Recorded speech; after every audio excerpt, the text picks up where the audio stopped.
What terrifying gut feeling did you have that turned out to be true? When I was 12 years old, my grandfather took me to the house that my mother grew up in. We would go there every couple of weeks and I would help him do some work on the house. This one time that we were there, he had a motorhome set up on the front lawn of the old house. I asked him if I could sleep in the motorhome that night, and he said sure. He was going to sleep inside the old house, but he said he would leave the front door open in case I needed anything. I went to bed that night, and as I slept, something shook me awake. I laid there alone in the dark with a sickening anxiety in my stomach.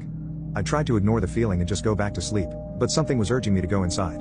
I don't know what it was, but it would not leave me alone. I felt terrified for no obvious reason. Finally, I jumped up, and ran out into the darkness, across the wet grass barefoot, and into the old house.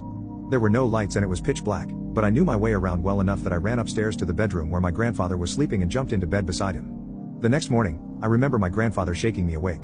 He asked me, why did I come inside to lay with him? I told him I didn't know, something just woke me up and I had a very urgent feeling to get inside with him. He told me then that he had